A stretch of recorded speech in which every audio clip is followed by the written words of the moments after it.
saurait, ah, le Dieu, source de vie et de chaleur féconde, qui déverse à flots d'or ses bienfaits sur le monde, le grand frais brûle. Il tend son disque au haut des cieux. Le zénith embrasé s'environne de flammes. Le Nil, père des eaux, reluit comme une lame, et penchant son limon sur le berceau des dieux. Partout le sable aveugle et le désert flamboie. Pas un homme ne passe et pas un chien n'aboie dans les villes aux blocs d'édifices carrés.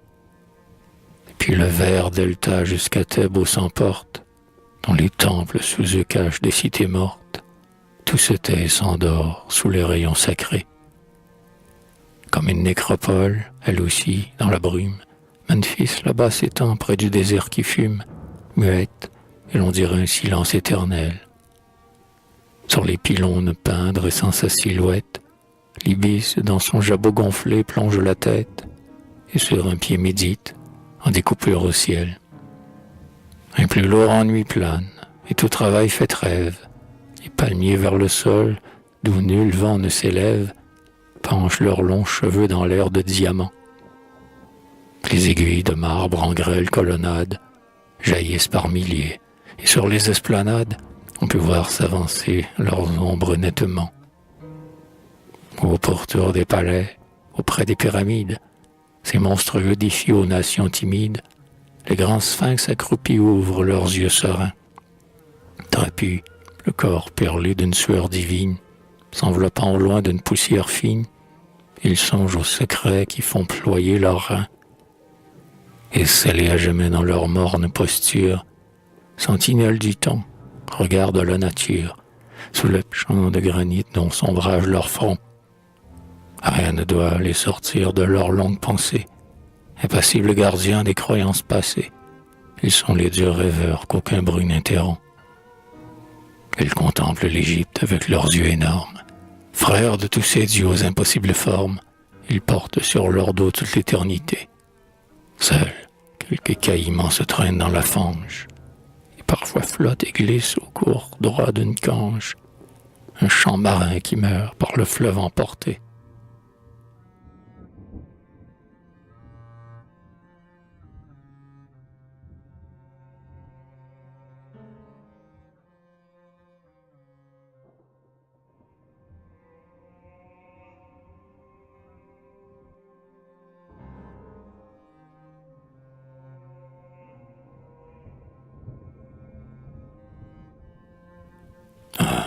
Qui pourra sonder la tristesse qui noie un jeune et doux visage accompli par la joie?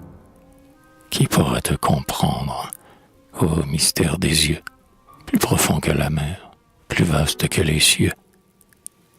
Lorsqu'un soupir se mêle à la harpe plaintive, lorsqu'un de longs cils noirs, une perle furtive, brille comme une larme et tombe et reparaît, lorsqu'un mâle contenu soulève d'un seul trait, sous un gorgerin d'or, un sein vierge qui tremble, au battement des sons et du cœur tout ensemble, sur lequel remonte un nuage vermeil, aurore de l'amour, chaste et brûlant éveil. La brune Soréa comprit que la nature n'avait pas de sanglots, pas de note assez pure, digne de terminer son hymne de douleur, et s'arrêta, laissant couler en paix ses pleurs. Goutte à goutte, ils tombaient de leur source divine, et quelques boucles sombres errant sur sa poitrine semblaient vouloir chercher et boire avidement ces pleurs d'amour, ignorés de l'amant.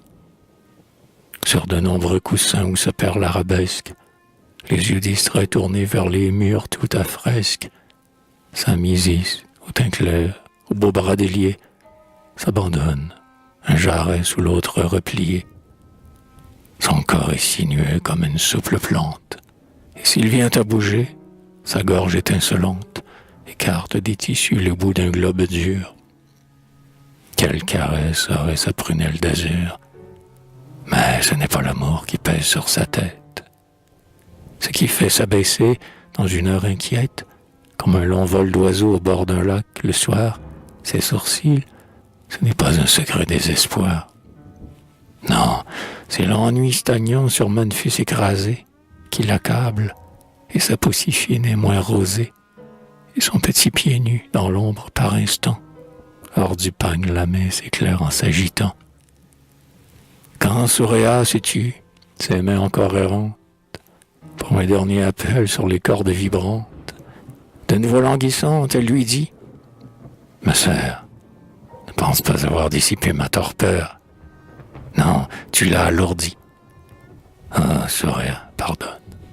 Pour m'égayer plutôt, si tu veux être bonne, au lieu d'accords plaintifs pareils au bruit que font les vents mortels, le soir, dans un arbre profond, tu chanterais, ma sœur, quelques chansons bien folles, ou quelques airs de danse aux légères paroles qui me rendent les nerfs avec l'esprit joyeux. Vers elle, Surya ne leva pas les yeux.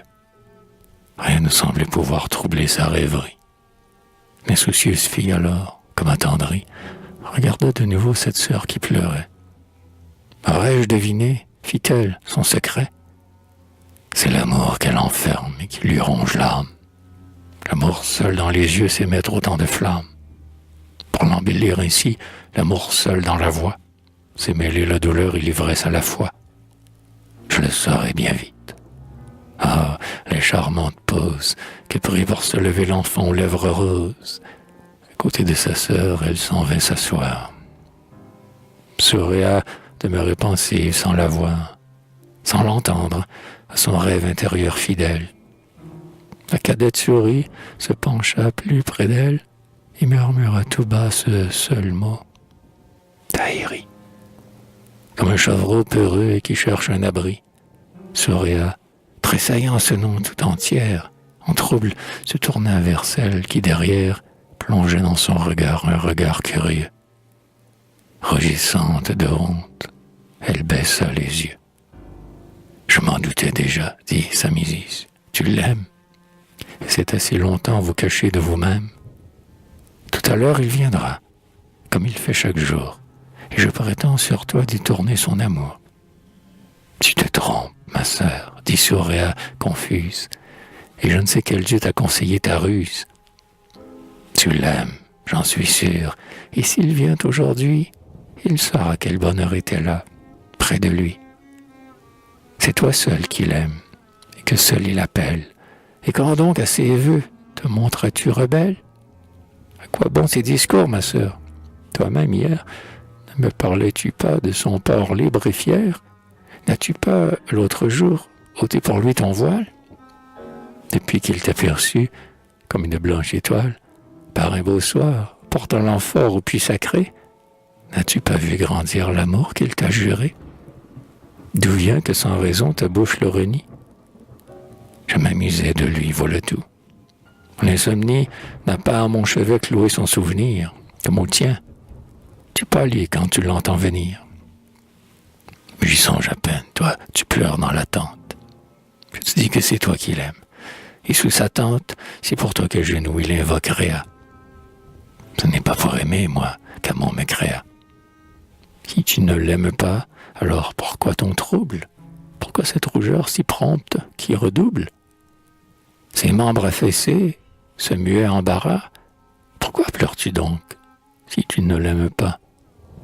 D'ailleurs, si tu dis vrai, si c'est moi qui l'adore, si c'est moi qu'aujourd'hui son désir cherche encore, moi, je ne l'aime pas.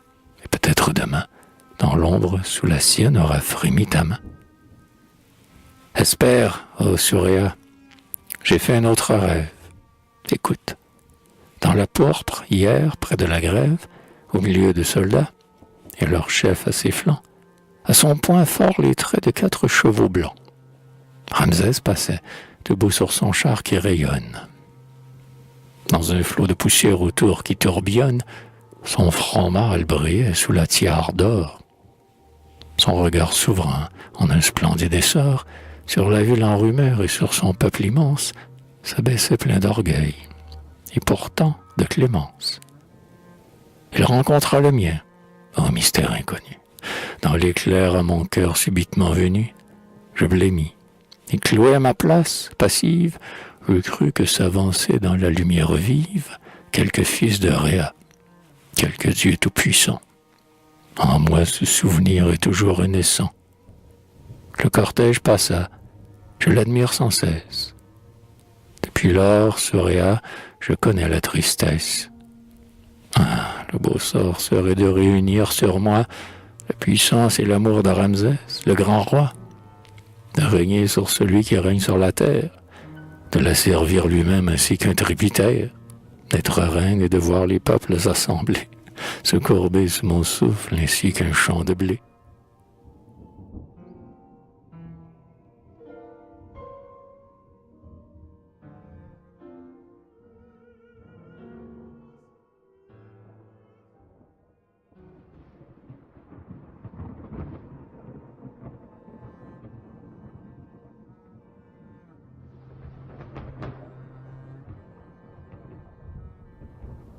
Le fils d'Amenophis, Ramsès, Khéphré protège, las d'encens, a chassé loin de lui son cortège, et sombre vient s'asseoir sur des gredins portés par des captifs d'argent, de bronze et d'or sculptés. Ton œil terne s'emplit d'indicible détresse, sa barbe est inflexible et pend en large tresse, comme dans le granit de ses traits semble pétri. Impassible, il est là, plus calme qu'Osiris. Il songe, et l'on dirait, à ses lèvres si pâles, Typhon, le dieu commis aux vengeances fatales. Quelque puissant qu'il soit, il a des jours mauvais, qui par tous ses vouloirs assouvis lui sont faits. Il est frère des dieux, maître des rois esclaves. Son char lourd fait couler du sang par chaude lave. Mais il arrive une heure où les coupes en vain lui versent les cruels projets avec le vin. Dans le néant, il voit déjà fondre sa gloire. L'abîme est sans écho, sans éclair sa mémoire. Il ne peut sans répit faire la guerre. Il a, sur les plans colossaux que l'orgueil assembla, 20 peuples pour bâtir son palais et sa tombe. Il fait du doigt un signe. Alors un homme tombe dans la fosse où gramelle un lion favori. Un jour, nul ne dit plus, le roi Ramsès a ri. Il ne sait inventer de délices nouvelles et connaît les plaisirs des femmes les plus belles. Il émousse à la fin dans leurs yeux, ses yeux froids. Il les détourne aussi de tout, le roi des rois. Sur l'univers conquis, son char et la charrue, l'humanité servile à son trône sur et contemple en tremblant ses sourcils et pieds. La beauté, la mire, il les foule à ses pieds. Il peut tout. Il s'ennuie, et le monde le raille, et l'homme est plus frêle ici-bas qu'une paille. Et même, le serviteur qui veille à ses côtés, et qui d'avance tient ses ordres apprêtés, fit un geste, et l'eunuque à la face glacée frappa 3 fois des mains devant le gis naissé. Une porte aussitôt sur les tapis moelleux roula sans bruit. Alors, entre des brouillards bleus, dans la salle envahie, avec un frais murmure, comme des flancs ouverts de la grenade mûre, ruissellent l'envie, la nacre et le carmin. 100 femmes, se pressant par le même chemin, parurent, foule agile aux grâces ingénues. Toutes devant Ramsès, les unes demi-nues, les autres le corps ceint d'un voile transparent, vinrent, selon leur rite et leur âge et leur rang, molle ondulation de poses provocantes, écrin épanoui de lèvres éloquentes, chaîne adorable touchée à non vaut un trésor. Et tout autour fumaient les cassolettes d'or, et les désirs flottaient dans l'air plein de spirales, au chant voluptueux des harpes inégales. Et les voix des castrats au fond montaient en chœur, mais leur roi sur son trône était un dieu sans cœur. Confuse, près de lui, ses 4 favorites, Taé, Tma, la blonde aux mains toutes petites, Rahamel, aux bras ambrés, et Marphris, aux grands yeux, s'assirent. Puis le reste en cercle harmonieux se groupa loin du maître la morte pensée, chacune par le fouet de l'eunuque cassé. Celui-ci de nouveau frappa 3 coups. Alors s'élancèrent au rythme où sans fièvre leur corps des esclaves dansant au son de la cithare. La molle ibérienne et la svelte barbare, la jeune fille aux dents si blanches, au cou noir, qui sourit de passer devant chaque miroir, et la circassienne indolente et massive, et d'autres qui faisaient dans leur gaieté lascive reluire l'éclat nu de leur forme au jour, où sonnaient les anneaux de leurs bras tour à tour. Le roi dédaigna tout, jusqu'à la plus aimée, jusqu'à Marfris qui vint, rieuse et parfumée, lui tendre l'échiquier qui sait vaincre l'ennui. Toutes sur un signal s'éloignèrent de lui, tête basse et, frappant ensemble leurs poitrines, déchiraient sur leurs seins gonflés les gazes fines. Pleuraient d'avoir perdu la faveur du grand roi, qui devant leur beauté, nul ne savait pourquoi, y restait insensible, et tel qu'un sphinx de pierre. Quand il fut seul, Ramsès releva sa paupière. En regardant Vumuft, qui, prosterné plus bas, presque à genoux, lui dit « Ô roi, dans les combats, égal à Phré, le dieu qui brûle solitaire, roi, très chéri d'amour, tu domines la terre. Commande à ton esclave, entendre et t'obéir. Si je manque à ton ordre, il me faudra mourir. » Roi, j'écoute. Et Ramsès lui dit, avant une heure, malgré tous ses refus et son père qui pleure, il me faut sa Misis, la fille du savant.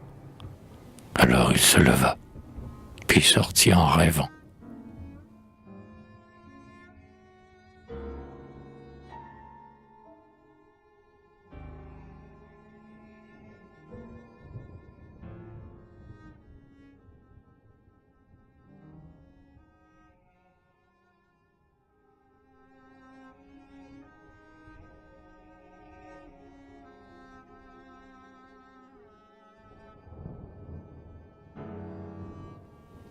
Au fond des corridors, dans sa grave retraite, Maman Radka toujours se renferme. Elle s'arrête, comme en extase, auprès d'un cippe déterré, par les griffes du temps monolithe échancré, puis, sur des papyrus couverts d'hiéroglyphes, approfondit leur sens qui se cache au pontife, médite un autre arcane, héritage plus vieux, où déchiffre un par un les cartouches des dieux. Aussi jaune que l'est la peau d'une momie, sous la lampe jamais éteinte, unique amie, son crâne large et se plisse abondamment. Silencieux, perdu dans son recueillement, plein d'horreur, il épelle un livre fatidique, dans les rites anciens qu'un prêtre mort indique. Et tous les jours de feu, tous les soirs constellés, il sonde avec Hermès les siècles écoulés. Sa robe au bord sali serpente sur les dalles, et sur les bouts pointus de ses larges sandales, un ombre s'illumine très mystérieux, que le Nil, débordé de son lit, furieux, menace d'engloutir Menfi sur son passage. Il n'aurait aucun pli d'effroi sur le visage. Sans entendre, sans voir, sans un geste, il mourrait, car il cherchait l'obscur et terrible secret, car son regard perçant plonge à travers le vide, car son doigt décharné qu'il promène est avide, de soulever enfin le grand voile d'Isis. Il vit tout seul au sein d'un rêve immense assis. Déjà l'ombre au dehors croissait dans les savanes.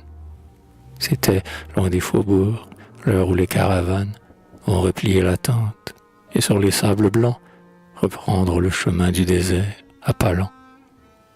Quelqu'un entré sans bruit souilla l'austère asile du vieux mage et lui dit « Sors du songe où s'exile ta vie, écoute-moi, lève ton corps penché, et si dans quelques membres un muscle moins séché, sous un reflet royal pétrisseur de joie, sois content, car Ramsès est celui qui m'envoie. Bien-aimé puissant d'Amon-Ra, le soutien des 5 fils de Rhea, mon roi comme le tien, daigne, c'est un honneur suprême pour ta race, sur Samisis, ta fille, ouvrir les yeux par grâce. Demain, dans son palais en reine, elle vivra, et le peuple à ses pieds ainsi l'adorera. Pour ton obéissance au vieux prêtre, il te laisse, Soréa, car il prend pitié de ta vieillesse, et te donne en surplus dans ses coffrets pesants, pour le prix qu'il te doit, ses précieux présents. Réponds. Mais Maradka, le seul homme tout dit, et sans qu'un poil frémisse sur son masque de cire, lui dit « Tu peux garder aussi bien mes 2 parts. Prends mes filles et l'or avec elles, mais pas. Mais va-t'en, car la vie est de courte durée, car la science est longue et cette heure est sacrée. L'envoyé disparut sur le champ, soucieux. La mage avait repris sa lutte avec les dieux. Puis même entra bientôt dans une salle étroite, là, tout près du jet d'eau qui brûlait dans l'air moite. Les deux sœurs caressaient leur désir opposé. Songeant l'une au bonheur modeste, au long baiser, sur la grève le soir, l'autre à la paresse, sur le gynécée où l'orgueil la caresse, où chacune humilie à son tour sa beauté, devant elle et lui paie un tribut mérité. Laquelle est Somisis de vous deux, dit l'esclave, qu'en signe de bonheur, 3 fois elle se lave, le visage et les mains dans une eau d'oasis. Parle, que lui veux-tu? C'est moi, par l'œil d'Isis. N'étais-tu pas hier près du roi, quand la foule affluait devant lui comme une épaisse houle? Oui, femme, il a daigné jeter les yeux sur toi. Triste, depuis hier il t'aime, et c'est pourquoi je viens pour te mener. Durci par la science, mais m'arrête qu'à ton père, avec insouciance, me permet, si je veux, de prendre aussi ta sœur. Car tout lien terrestre est brisé dans son cœur. Soréa, tu l'entends? La déesse elle-même a pris soin d'exaucer mon souhait. Ramsès même, son messager vers moi sur un ordre pressant, accourt, et je le suis, et mon père y consent. Et la si triomphante et folle jeune fille, sans voir, en ses apprêts, cette larme qui brille, aux yeux de Soréa lui dit, dans ton amour, dans ta simplicité, sois heureuse à ton tour, puisque tu préfères un bonheur qu'on ignore. Reste donc, et l'attends, vers le palais sonore, Isis me pousse. Adieu, va donc, dit Soréa, qui pensait, quant à moi, ce jour décidera.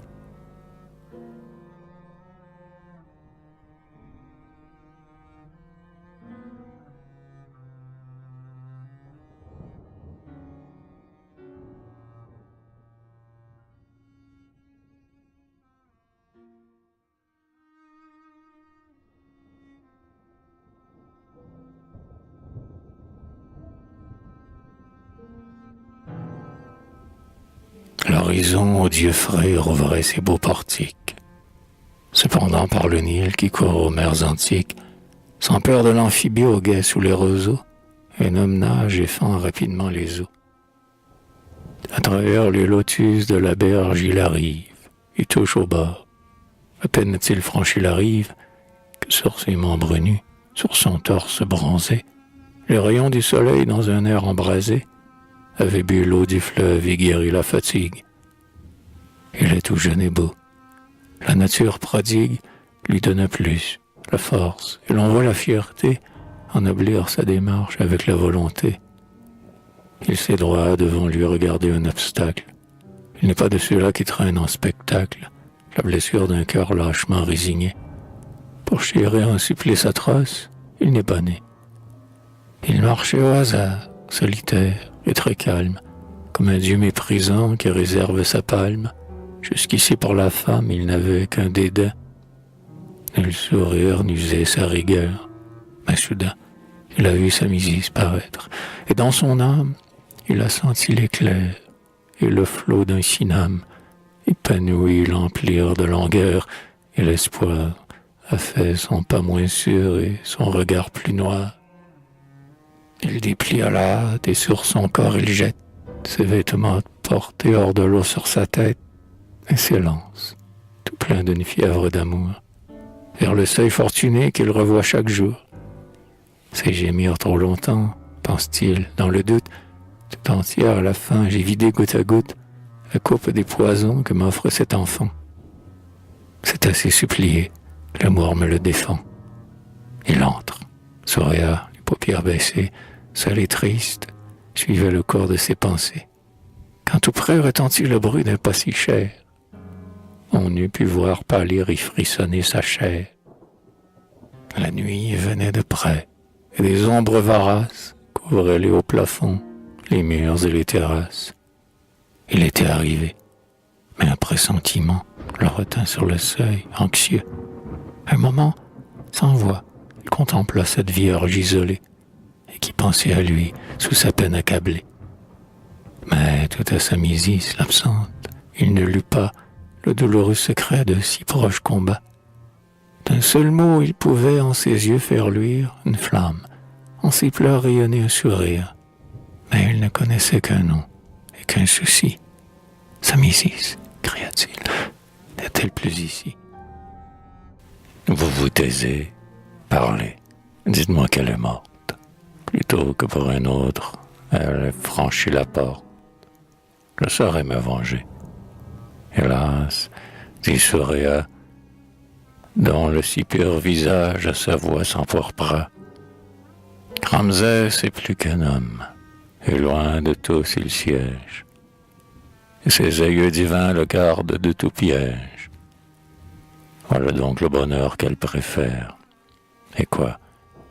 Tous mes serments n'étaient, pour la fille sans foi, qu'un vain jeu, qu'un mensonge.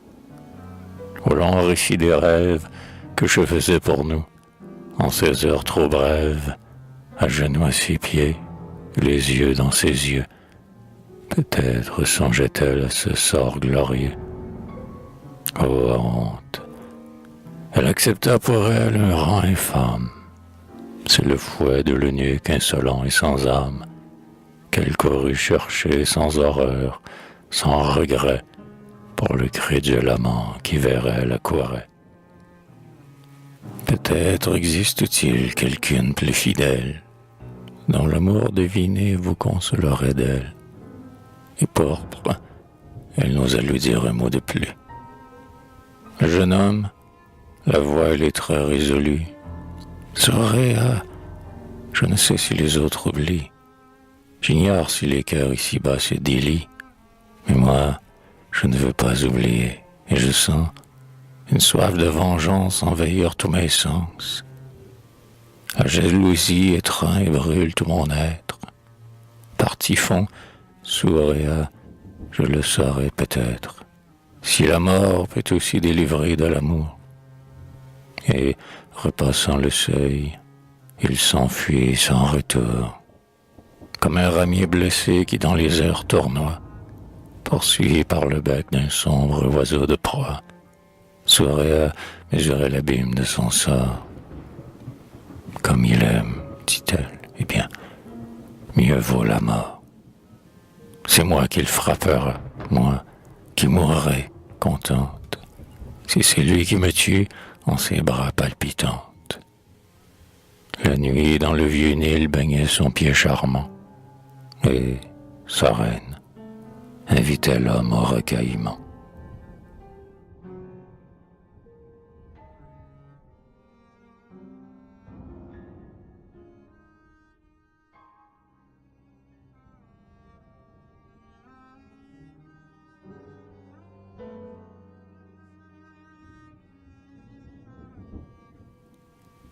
Rêve inassouvi des amours impossibles, rongerez-vous toujours de vos dents invincibles le misérable fou qui de vous s'est épris? Quoi? Parce qu'aux éveils de la chair, et surpris par les vagues chaleurs montant d'une étincelle, il but la mer venin qu'un azur faux recèle? Serpent mélodieux, le mordrez-vous toujours? Ne fuirez-vous jamais, charme de ces beaux jours? Est-ce un crime d'aimer? C'est donc un culte impie que l'amour.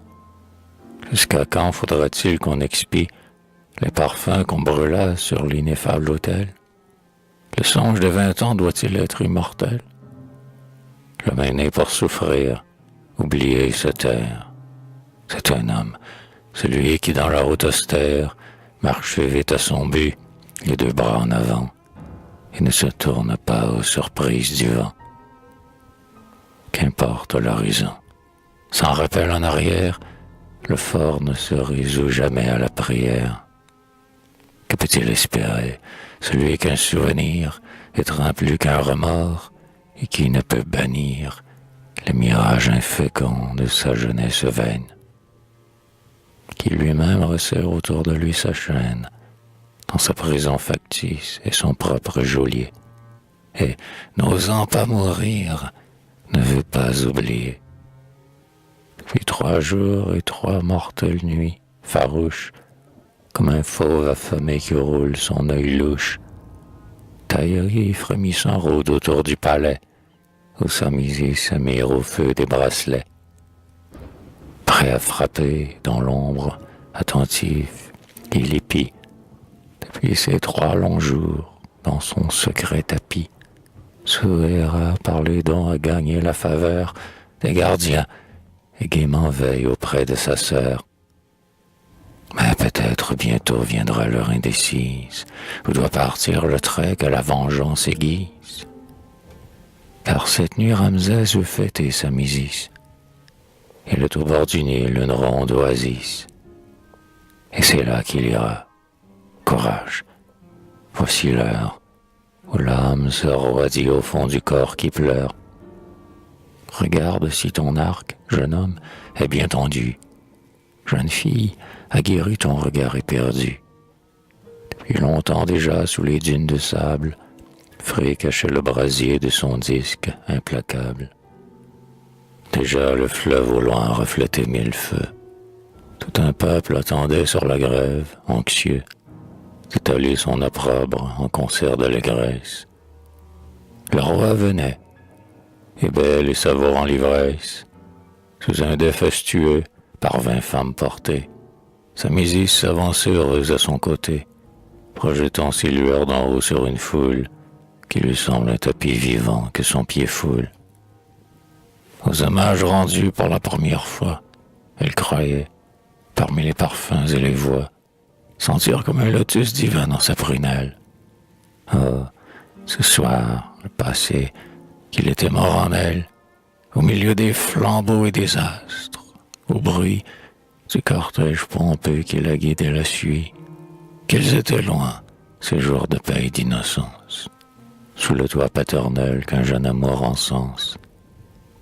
Comme elle avait alors oublié Tahiri, Souréa, toujours prête à retenir un cri, l'escortait, pâle, en proie à sa muette angoisse, et le sein soulevé sous la main qui le froisse.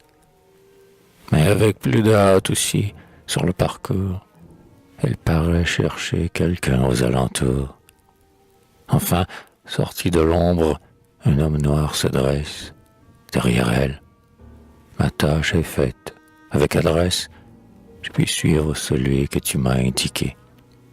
Là-bas, dans les roseaux, il se tient embusqué, l'arc en main, à l'endroit où le Nil fait un coude, sur la digue à laquelle une oasis se soude. C'est bien, dit Souréa. Tiens, prends vite et t'enfuis. Il disparut d'un bond. Le Nil flamboyait. Puis, il emporta bientôt sur les canges royales le cortège et les chants des lyres triomphales. Que regardes-tu donc, ma sœur, autour de toi, dit Samisis. Je veux que ce soir, près de moi, chacune ait sa chanson comme sa banderole. Tous tes désirs, dis-les. N'as-tu pas ma parole? Parle. Alors, Souréa, si je te demandais de m'asseoir à ta place un instant sous ton dais et d'essayer un peu ta pose et ta parure, j'en serais plus rieuse après, je te le jure. Ce caprice et jaloux supplèrent à Samisis. Comme la conque d'or de la déesse Isis, la cange suit le fleuve auguste dans sa descente. Souréa, sous le dais, se tient, éblouissante, tandis que son être est brisé de douleur, en s'efforçant de rire, elle arrête les pleurs, les derniers, qui ramènent une pensée amère. Qu'elle était belle ainsi, dans sa gloire éphémère, belle comme l'étoile au ciel tout constellé, qui surgit et qui meurt après avoir brillé. Mais après des joncs mêlant sur les bords verts de l'île, leurs rameaux plus touffus, la barque vient, tranquille. Aussitôt Tahiri s'est levé dans la nuit. Il croit voir Samisis, et la corde sans bruit, sous ses doigts étendus. Il demeure immobile. Une seconde, il vise avec un art habile, puis la corde a vibré. Ce ne fut qu'un soupir. L'âme de Souréa qui rêvait de partir s'envola, Son beau corps roulait dans le sillage. Ce soir, les caïmans qui rôdaient sur la plage se sont repus entre eux dans un double festin, car le flot ne rendit nul cadavre au matin.